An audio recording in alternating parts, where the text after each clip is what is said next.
नमस्कार दोस्तों, आप सबका मेरे कम्युनिकेशन मैनेजमेंट के सेशन में स्वागत है। Welcome to the communication management session. इसको स्टार्ट करते हैं और सबसे पहले बात करते हैं प्रोजेक्ट मैनेजर की। 90% जो 90% से ज़्यादा टाइम है प्रोजेक्ट मैनेजर का वो कम्युनिकेशन में बीतता है। प्रोजेक्ट के दौरान उसको कम्युनिकेट करना पड़ता है 90% से ज़्यादा। कम्युनिकेशन करना एक बहुत इंपॉर्टेंट रोल है प्रोजेक्ट मैनेजर के लिए, और उसके लिए जो है, क्योंकि 90% से ज़्यादा जो उसका टाइम है वो कम्युनिकेशन में बीतता है, तो कम्युनिकेशन मैनेजमेंट प्लान बनाना ज़रूरी है प्रोजेक्ट में, ताकि हम सारे कम्युनिकेशंस को, जो जितने भी स्टेक होल्डर हैं प्रोजेक्ट के अंदर इन्वॉल्व हैं, उन सब के बीच में जो भी कम्युनिकेशन होगा उसका एक प्लान बनाना ज़रूरी है। दोस्तों, कम्युनिकेशन जो होता है प्रोजेक्ट में, उसका मतलब है कि प्रोजेक्ट इन्फॉर्मेशन जो है, प्रोजेक्ट की जो इन्फॉर्मेशन है, एक सही इन्फॉर्मेशन जो है वो हमारे स्टेक होल्डर्स तक समय से पहुंचनी चाहिए, और इन अ एफिशिएंट मैनर। मतलब कम्युनिकेशन मैनेजमेंट का मकसद क्या है? इसका मकसद ये है कि हमारे स्टेक होल्डर्स तक जो उनको इन्फॉर्मेशन चाहिए, उनकी रिक्वायरमेंट के अकॉर्डिंग जो इन्फॉर्मेशन उनको चाहिए, वो टाइम से हमें उन तक पहुंचानी है। और इसको कंट्रोल करता है प्रोजेक्ट मैनेजर। लेकिन प्रोजेक्ट मैनेजर के हाथ में सब कुछ नहीं होता, वो सारे कम्युनिकेशंस को कंट्रोल नहीं कर सकता, लेकिन उसको कोशिश करनी चाहिए कि वो जितना पॉसिबल हो सके प्रोजेक्ट की कम्युनिकेशन को कंट्रोल करे, ताकि मिस कम्युनिकेशन से हम बच सकें, और जिसकी वजह से रीवर्क ना हो जाए। रीवर्क अवॉइड हो सकता है, स्कोप क्रीप, मतलब स्कोप जो है बढ़ ना जाए, तो ये चीज़ें ना हो, उसके लिए टाइमली कम्युनिकेशन जो है ज़रूरी है स्टेक होल्डर्स के बीच में। And project manager is the one who is responsible for all the communications. दोस्तों, अब बात करते हैं कम्युनिकेशन को मैनेज करने के प्रोसेस की। कम्युनिकेशन मैनेजमेंट प्रोसेस, दोस्तों, इसमें होगा प्लानिंग होगी, फिर मैनेजमेंट होगा, और फिर मॉनिटरिंग होगी। तो सबसे पहले हम स्टेक होल्डर्स की रिक्वायरमेंट्स देखते हैं, और उसके अकॉर्डिंग जो है एक प्लान बनाते हैं कम्युनिकेशन का, और उसको बनाने के बाद जो है उसको मैनेज करते हैं। मतलब उसमें क्या होता है, मैनेजमेंट में होता है कि जो प्लान बनाया है उसके अकॉर्डिंग जो इन्फॉर्मेशन क्रिएट करी, फिर कलेक्ट करी, और फिर डिस्ट्रीब्यूट करी as per the communication management plan. अब जो है इंफॉर्मेशन डिस्ट्रीब्यूट भी हो रही है, मैनेज भी हो रही है, क्रिएट भी हो रही है, देन उसको मॉनिटर करना पड़ता है और कंट्रोल करना पड़ता है। पूरा जो लाइफ है प्रोजेक्ट की, हमें इंश्योर करते रहना पड़ता है कि स्टेक होल्डर्स की रिक्वायरमेंट्स जो हैं, कम्युनिकेशन की जो रिक्वायरमेंट है वो एड्रेस हो रही है कि नहीं हो रही, उनको जो इन्फॉर्मेशन चाहिए उनको टाइमली मिल रही है कि नहीं मिल रही। इसका एक एग्जांपल ये है कि जैसे हम कस्टमर के साथ एक रिव्यू मीटिंग करते हैं हर स्प्रिंट के बाद, ठीक है, तो हम उनको अपडेट करते हैं, जो प्रोजेक्ट का स्टेटस होता है हम कस्टमर को उसका अपडेट देते हैं रिव्यू मीटिंग में। ठीक है, तो ये भी एक तरह का कम्युनिकेशन है। We are communicating the status of the project to the customer. वो उनको टाइमली जो है मिलना चाहिए। मतलब ऐसा ना हो कि वो बोलें कि यार आप लोगों ने तो बताया ही नहीं था, आप लोगों ने तो इन्फॉर्मेशन नहीं दी थी, हमारा प्रोजेक्ट तो मीन्स पीछे रह गया, ये हो गया वो हो गया, अंडर स्केड्यूल, मतलब हमारा प्रोजेक्ट जो है स्केड्यूल से बाहर चला गया, ये सब चीज़ें, बजट से बाहर चला गया। वो सारी चीज़ें जो है कम्युनिकेशन की हेल्प लेनी पड़ती है, हमें राइट टाइम पे राइट कम्युनिकेशन करना पड़ता है। दोस्तों, जब प्रोजेक्ट में रैपिड चेंजेस होते हैं, ठीक है, हाई डिग्री ऑफ चेंजेस होते हैं, तो क्या होता है, तो हमें जो है कम्युनिकेशन जो है हमारा बहुत इंपॉर्टेंट हो जाता है। तो एजाइल की बात कर रहे हैं, एडेप्टिव की बात कर रहे हैं। फ्रेंड्स, जो एजाइल एनवायरनमेंट है हमारा, उसमें रैपिड चेंजेस आती है, और रैपिड चेंजेस आती है तो मतलब जो है हमें जो है कम्युनिकेशन जो है बहुत इंपॉर्टेंट हो जाता है। हमें जो है जो भी चेंजेस हो रहे हैं प्रोजेक्ट में, वो टीम को जो है कम्युनिकेट करने पड़ते हैं जल्दी जल्दी। We have to communicate things, ठीक है, और वी नीड टू कम्युनिकेट, हमें कम्युनिकेट करना पड़ता है ताकि इंफॉर्मेशन शेयरिंग हो सके। क्योंकि इतनी ज़्यादा अनसर्टेनिटी होती है एजाइल प्रोजेक्ट्स में, एजाइल सिनारियो में, कि जल्दी जल्दी जो है चीज़ें आती हैं, तो एक नई इन्फॉर्मेशन भी आती है, बहुत सारी नई इन्फॉर्मेशन जनरेट होती है, तो वो प्रोजेक्ट जैसे जैसे आगे बढ़ता है तो वो इन्फॉर्मेशन बढ़ती है। तो हमें जो है वो इन्फॉर्मेशन जो है टीम के मेंबर्स को क्विकली और रेगुलरली अपडेट करनी चाहिए, टाइमली अपडेट करनी चाहिए। सो दूसरी चीज़ है दोस्तों, स्टेक होल्डर कम्युनिकेशन। जब हम एजाइल की बात कर रहे हैं, एजाइल सिनारियो है हमारा, तो हमें जो है प्रोजेक्ट रिलेटेड इन्फॉर्मेशन जो है वो बड़े ही ट्रांसपेरेंट मैनर में जो है अपने जो भी स्टेक होल्डर हैं उनको एक्सेस एक्सेस देना चाहिए उसका, या पोस्ट करना चाहिए हमें, ताकि वो इजीली एक्सेस कर सकें। जैसे कि किसी कम्युनिकेशन चैनल पे जो है आप पॉइंट्स के रूप में जो है वीकली जो है आप अपना जो प्रोजेक्ट रिलेटेड इन्फॉर्मेशन समरी है वो दे सकते हैं, तो उससे जो स्टेक होल्डर को जो है इंफॉर्मेशन मिल जाएगी कि हाँ प्रोजेक्ट में जो है ये चेंजेस हुए हैं और ये चीज़ें चल रही हैं। आपको हम जो है हम जो है दोस्तों stakeholder review sessions, stakeholder के साथ रिव्यू सेशंस जो है वो होस्ट कर सकते हैं, ताकि जो हमारी मैनेजमेंट है और हमारे स्टेक होल्डर्स हैं वो जो है अपडेटेड रहें। सो उनके बीच में जो है बेटर कम्युनिकेशन हो सके, उसके लिए स्टेक होल्डर रिव्यू सेशंस जो है हम ऑर्गेनाइज करें, होस्ट करें। सो दोस्तों, प्लान कम्युनिकेशन मैनेजमेंट, कैसे प्लान करते हैं कम्युनिकेशन मैनेजमेंट को। सो दोस्तों, इसमें जो है हम देखते हैं कि हमारे स्टेक होल्डर की क्या इंफॉर्मेशन नीड्स हैं, मतलब उसको क्या जानकारी चाहिए, ठीक है, उसकी जो रिक्वायरमेंट्स हैं कम्युनिकेशन रिलेटेड वो पता करते हैं। फिर हम एक अप्रोच डिफाइन करते हैं कि उन इंफॉर्मेशन नीड्स को कैसे पूरा किया जाए। ठीक है दोस्तों, ये सब होता है प्लान कम्युनिकेशन मैनेजमेंट प्रोसेस में। सो कम्युनिकेशन जो है वो जितना अर्ली हम प्लान कर सके उतना बेटर है। प्रोजेक्ट के स्टार्टिंग में हमें ये प्लान करनी चाहिए, और इन्फॉर्मेशन जो है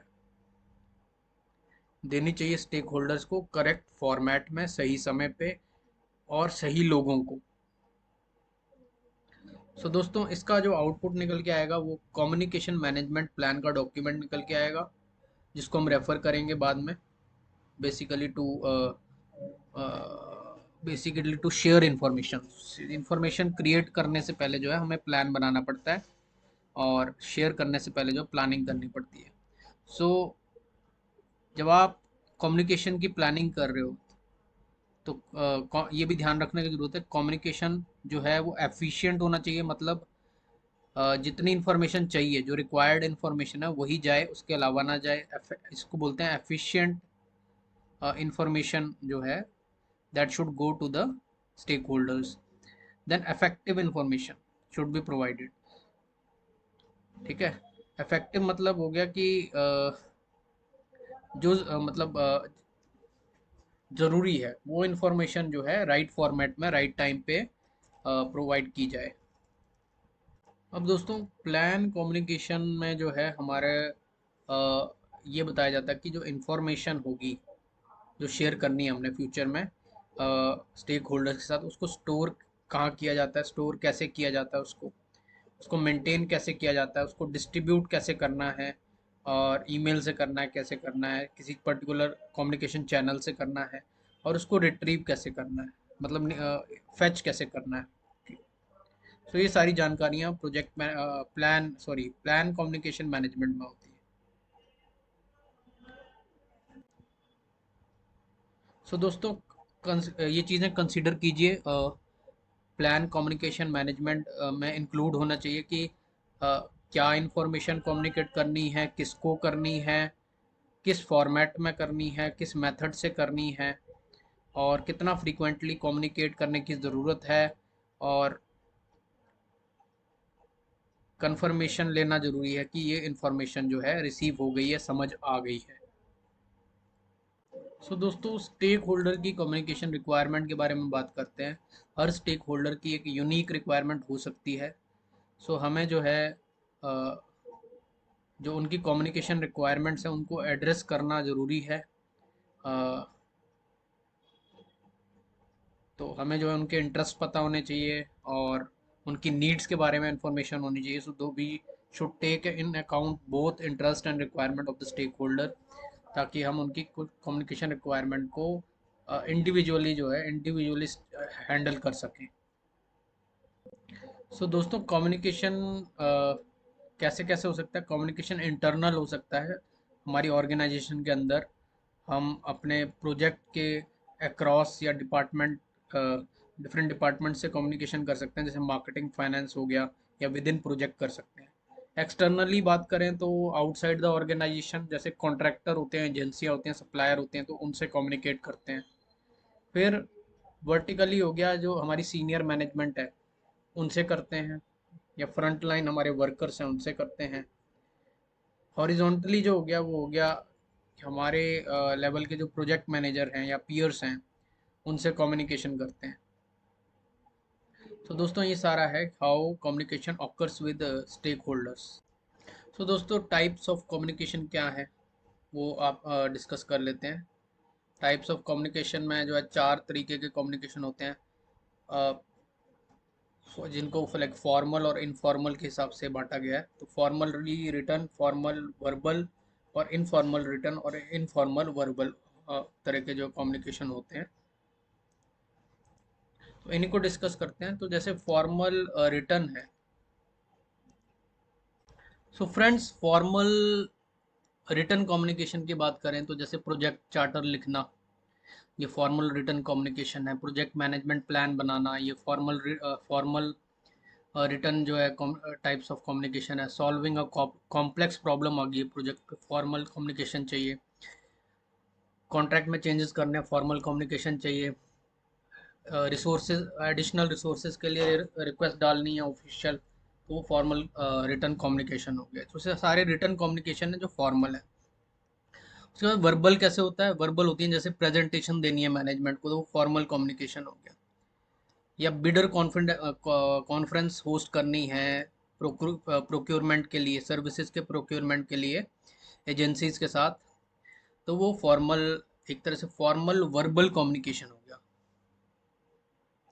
सो दोस्तों, इनफॉर्मल जो हो गया वो थोड़ा लाइक इसमें स्ट्रिक्ट लैंग्वेज नहीं होती है जो यूज़ की जाती है, मतलब ठोस लैंग्वेज नहीं यूज़ की जाती है, तो थोड़ा लाइट वे में जो है रिटर्न और वर्बल कम्युनिकेशन होता है इनफॉर्मल का बात करें तो। इनफॉर्मल में जैसे ईमेल भेजना, टेक्स्ट मैसेजेस भेजना, रिटर्न नोट्स भेजना, ये सब इनफॉर्मल रिटर्न कम्युनिकेशन हो गया। जैसे कि हमारे चैनल्स होते हैं आजकल, स्लैक और इस तरह के चैनल, तो उसमें जो हम कम्युनिकेट करते हैं, मैसेज भेजते हैं, ईमेल भेजते हैं, नोट्स लिखते हैं, वो इनफॉर्मल रिटर्न कम्युनिकेशन हो गया। इनफॉर्मल वर्बल हो गया कि मीटिंग्स कर ली, डेली कन्वर्सेशंस जो कर रहे हैं वो इनफॉर्मल वर्बल कम्युनिकेशन हो गया। सो वो that are not, those are not formal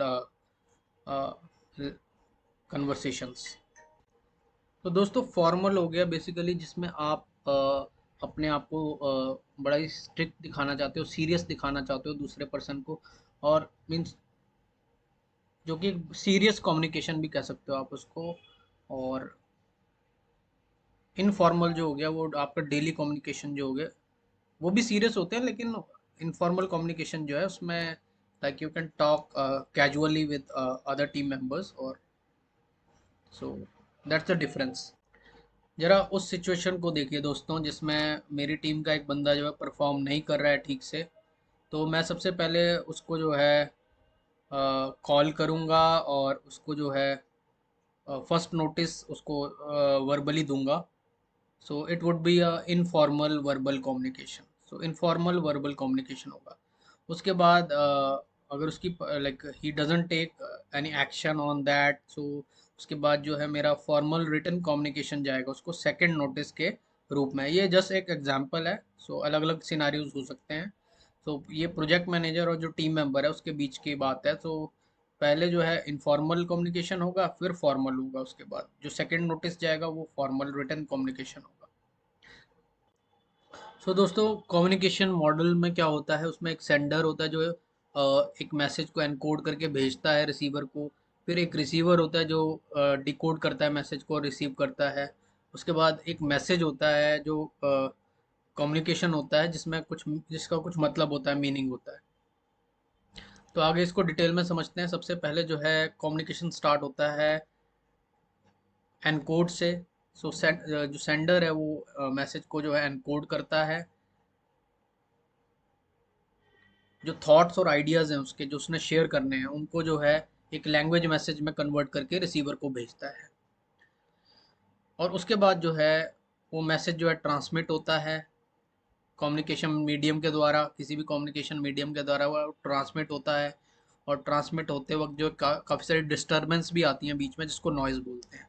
फिर रिसीवर जो है उस मैसेज को डिकोड करता है लैंग्वेज लैंग्वेज मैसेज से, उसको बाकी थॉट्स एंड आइडियाज़ निकालता है उसमें से।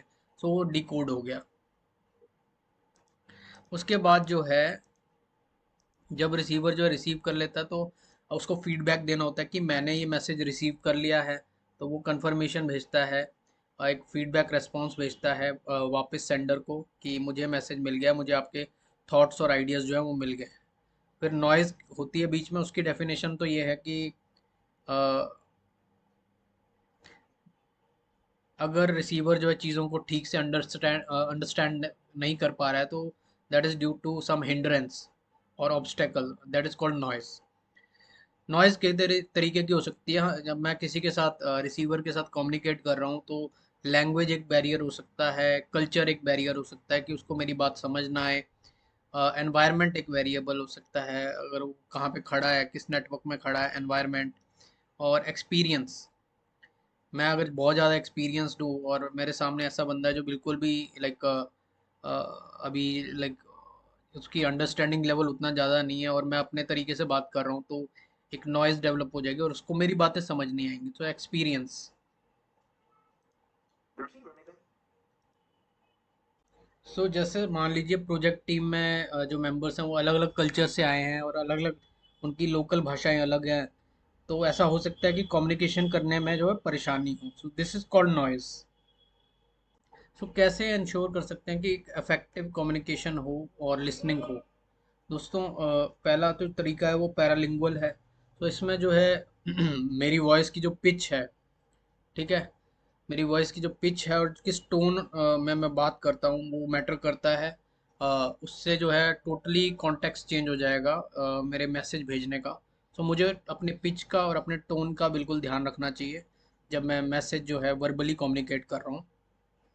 और सेकंड जो है वो नॉन वर्बल है, बॉडी लैंग्वेज। आपकी नॉन वर्बल तरीका है कम्युनिकेट करने का, तो उसमें भी मुझे ध्यान रखना पड़ता है कि मेरे फिजिकल जेस्चर्स जो बॉडी के हैं और मेरी हैंड मूवमेंट्स, फेशियल एक्सप्रेशंस जो हैं वो कैसे हैं। सो वो मुझे ध्यान रखने की ज़रूरत है while communicating with the person. तो दोस्तों दूसरा एक तीसरा जो पॉइंट है हमारा वो है active listening. So active listening क्या होता है कि रिसीवर को बात समझ आ गई है और वो एक्नॉलेज कर रहा है। एक्नॉलेज करने के तरीके क्या हैं? एक्नॉलेज करने के तरीके हैं कि मैं जो है मैं बोल रहा हूँ कि मुझे मैसेज समझ आ गया है। मैं फीडबैक दे रहा हूँ कि I acknowledge what you have said. या फिर मैं एग्री करता हूँ सामने वाले से अगर मुझे, या डिसएग्री करता हूँ। और अगर मेरे को बात समझ में नहीं आती तो मैं उसको डिटेल में समझाने के लिए क्लैरिफिकेशन मांगता हूँ। तो this is called active listening.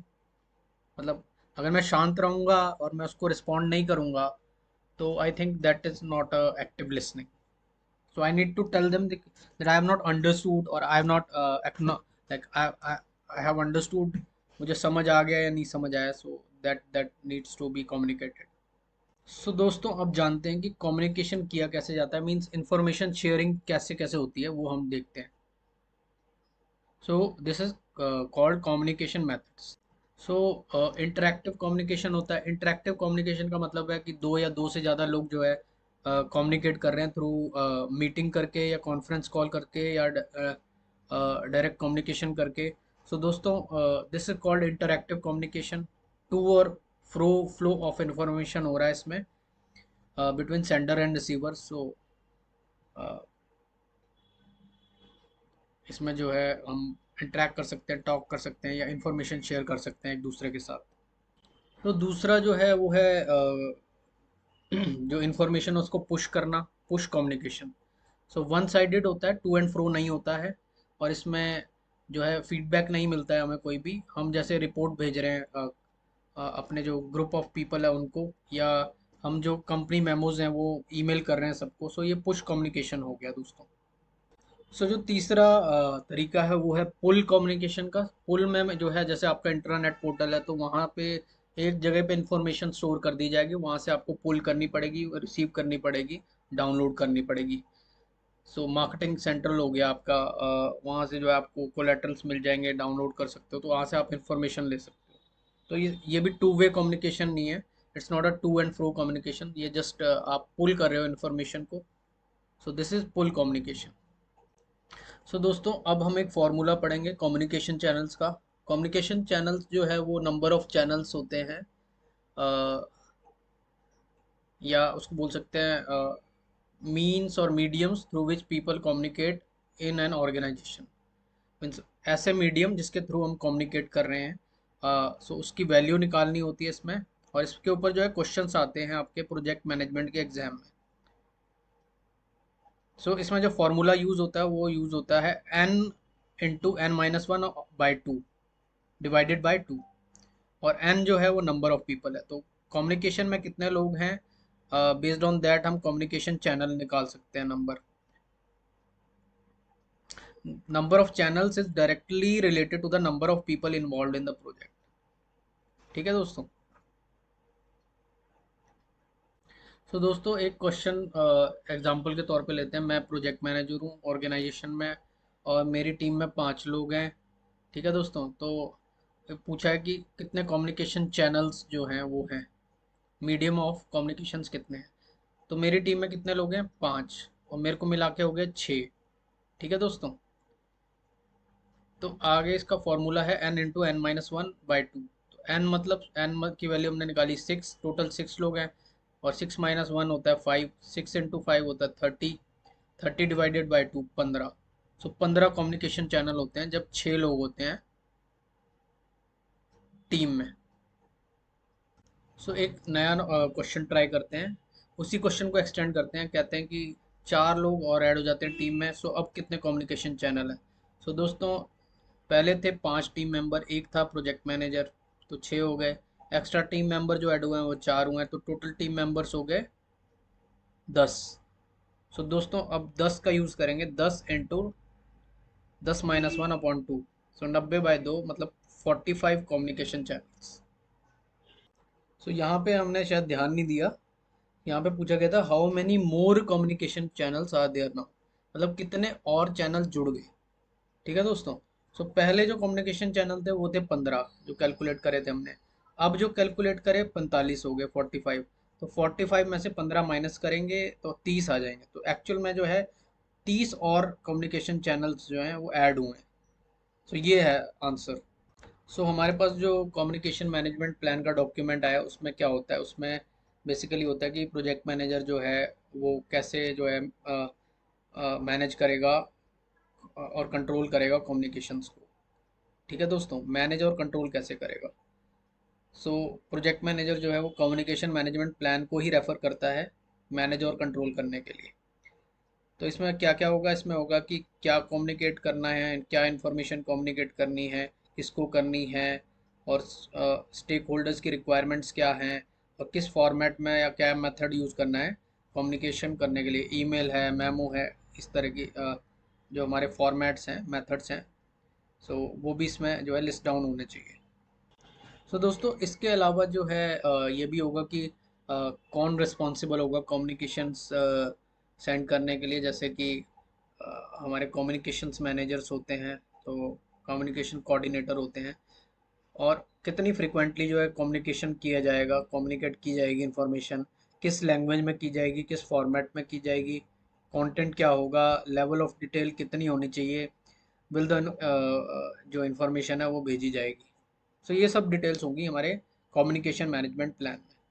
So manage communication process में जो है अब प्लान बन गया है। मैनेज कम्युनिकेशन में जो प्रोजेक्ट मैनेजर क्या करता है एक्चुअल में, वो गैदर करता है इंफॉर्मेशन और प्रोवाइड करता है इंफॉर्मेशन जो कि स्टेक होल्डर्स को चाहिए।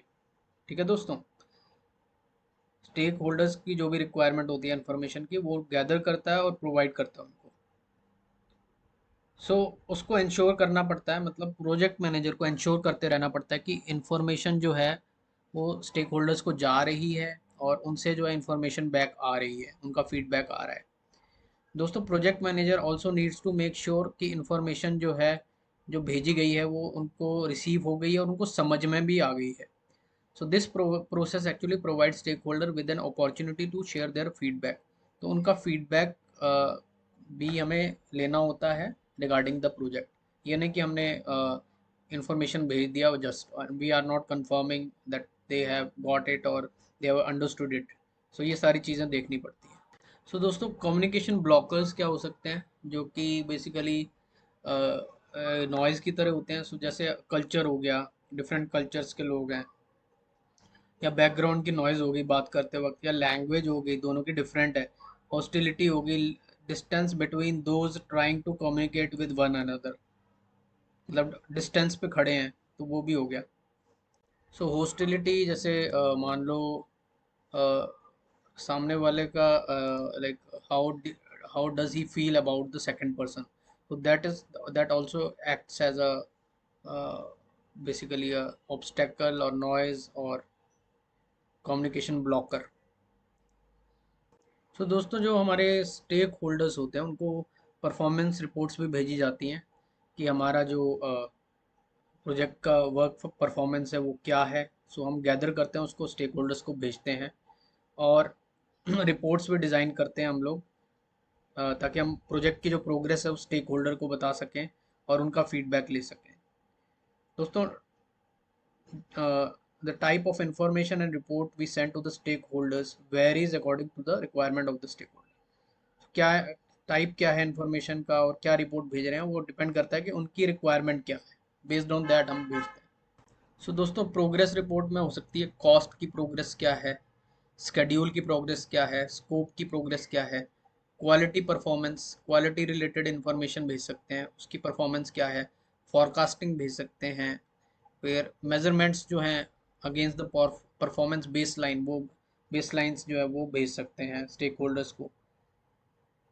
ये सारी हो गई परफॉर्मेंस रिपोर्टिंग। अब दोस्तों देखते हैं कितने टाइप की रिपोर्ट्स हम भेज सकते हैं, वो देखते हैं कितने टाइप्स की रिपोर्ट्स होती हैं प्रोजेक्ट में। दोस्तों सबसे पहले हमारी आती है स्टेटस रिपोर्ट। स्टेटस रिपोर्ट बताती है कि हमारा प्रोजेक्ट अभी कहाँ पर है with regards to the performance measurement baseline. Performance measurement baseline से कंपेयर करके हम बताते हैं कि प्रोजेक्ट कहाँ पर है।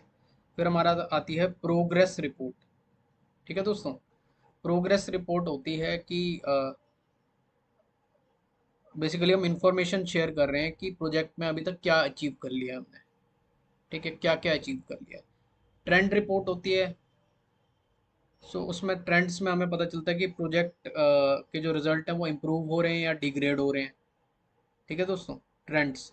फॉरकास्टिंग रिपोर्ट होती है जिसमें हमें फ्यूचर की परफॉर्मेंस के बारे में इंफॉर्मेशन मिलती है, प्रोजेक्ट की जो फ्यूचर परफॉर्मेंस होगी वो क्या होगी। फिर दोस्तों हमारी आती है वेरिएंस रिपोर्ट। इसमें वेरिएंस चेक करते हैं हम against the performance baseline. Performance baseline जैसे कॉस्ट बेसलाइन होगी, स्केड्यूल की बेसलाइन होगी, स्कोप की बेसलाइन होगी, तो उससे कंपेयर करते हैं अपने एक्चुअल रिजल्ट्स को और हमारे पास आ जाती है वेरिएंस रिपोर्ट। फिर हमारी आती है अर्नड वैल्यू रिपोर्ट। दोस्तों अर्नड वैल्यू रिपोर्ट में जो है हमें जैसी टर्म्स होती हैं हमारी planned value PV, earned value EV, AC, actual cost, ताकि हम प्रोजेक्ट परफॉर्मेंस एक्सेस कर पाएँ, तो ये सब चीज़ें जो होती हैं इसमें हमें पता चलती हैं। तो अर्नड वैल्यू रिपोर्ट जो है हमें इंफॉर्मेशन देती है अर्नड वैल्यू टर्म्स के बारे में, जो मैंने पीवी, ईवी और एसी बताई ना आपको। और इसमें जो है हम कंसिडर करते हैं जो हमारा स्कोप है, कॉस्ट है, स्केड्यूल है, उसके बेसिस पे जो है हम ये चीज़ें बताते हैं। फिर हमारा होता है, फिर कौन सी रिपोर्ट होती है, लेसन्स लर्न डॉक्यूमेंटेशन होता है। Performance reports are stored and used as lesson learns for future project. जो हमारी परफॉर्मेंस रिपोर्ट्स निकल के आती हैं सारी जो हमने बात करी, उनको जो है लेसन लर्न्स में डाला जाता है ताकि हम फ्यूचर में जो है उनको रेफर कर सकें आगे के जो सिमिलर प्रोजेक्ट्स हैं उनके लिए। सो दोस्तों लास्ट में हम जानेंगे मॉनिटर कम्युनिकेशन। कम्युनिकेशन को मॉनिटर कैसे किया जाता है। तो मॉनिटर कम्युनिकेशन प्रोसेस। ठीक है दोस्तों। सो इसमें जो मॉनिटर कम्युनिकेशन क्यों मॉनिटर कर रहे हैं हम कम्युनिकेशन को, टू एंश्योर कि सही लोगों को सही इन्फॉर्मेशन सही टाइम पे और सही फॉर्मेट में जाए। ठीक है दोस्तों। Right information is provided to right people at the right time in the right format. ये इंश्योर करता है हमारा मॉनिटर कम्युनिकेशन प्रोसेस। और इसमें जो है हम ये भी देखते हैं कि कम्युनिकेशन प्लान जो है हमारा फॉलो हो रहा है कि नहीं हो रहा है। जो स्टेक होल्डर की कम्युनिकेशन रिक्वायरमेंट थी वो मीट हो रही है कि नहीं हो रही, तो वो भी कंफर्मेशन होता है। अगर कम्युनिकेशन जो है प्लान्ड वे में फ्लो नहीं हो रहे हैं, सो प्रोजेक्ट मैनेजर जो चेंज रिक्वेस्ट जनरेट करता है एंड और एडजस्टमेंट्स करता है टू एंश्योर कि एक स्मूथ कम्युनिकेशन प्रोसेस बने। ठीक है दोस्तों। चेंज रिक्वेस्ट और एडजस्टमेंट्स की जाती है। फिर monitor communication result in work performance information. तो मॉनिटरिंग करने के बाद जो है हमें पता लगता है कि वर्क परफॉर्मेंस इंफॉर्मेशन मिलती है which results from analyzing the data regarding the communication taking place. So जो कम्युनिकेशन हो रहे हैं प्रोजेक्ट में, उससे हमें जो है हम डेटा एनालाइज करते हैं और डेटा एनालाइज करने के बाद हमें वर्क परफॉर्मेंस के बारे में पता चलता है कि how our work is like, work performance क्या है हमारी। सो दोस्तों इशू लॉग जो है वो हमारा एक डॉक्यूमेंट होता है जिसमें हम कॉन्स्टेंटली अपडेट करते हैं records of communication. Communication about an issue, किसी इशू के बारे में जो रिकॉर्ड्स होते हैं वो अपडेट करते हैं। सो इस डॉक्यूमेंट का यूज़ होता है आगे कम्युनिकेट करने के लिए इश्यूज प्रॉब्लम्स और कॉन्फ्लिक्ट जो होते हैं प्रोजेक्ट में। सो वो कम्युनिकेट करने के लिए जो है इशू लॉग यूज़ होती है। इशू लॉग जो है आप हमें अलाउ करती है कि हम डिटरमाइन कर सकें cause and impact of the issue. इस इशू का कॉज क्या था और इसका इम्पैक्ट क्या होगा, और उसके लिए जो है करेक्टिव एक्शन जो है क्या चाहिए हमें to address them. So that is issue log. So इसी के साथ जो हमारा सेशन एंड होता है communication management plan, sorry communication management का। सो दोस्तों अगर आपके पास क्वेश्चन है कोई, तो आप हमें पोस्ट कर सकते हैं हमारे यूट्यूब वीडियोस पे, कमेंट कर सकते हैं and then we can respond on those questions. अगर आपको कहीं पे लगता है कि विजुअल इन्फॉर्मेशन नहीं है, आपको महसूस होता है कि विजुअल रिप्रेजेंटेशन होनी चाहिए, तो आप कमेंट करके बता दीजिए and we can discuss and close that. तो अब आपको जो है जैसे हमारे परेटो डायग्राम्स थे, हमारे कंट्रोल चार्ट्स थे। ठीक है दोस्तों। सो हिस्टोग्राम्स थे, वो सब जो है अ, हम जो है आपसे शेयर करेंगे अपनी वेबसाइट पे। तो आप हमारी वेबसाइट पे भी लॉग ऑन कर सकते हैं, techintown.com। सो दोस्तों thank you so much for watching this, listening to this podcast.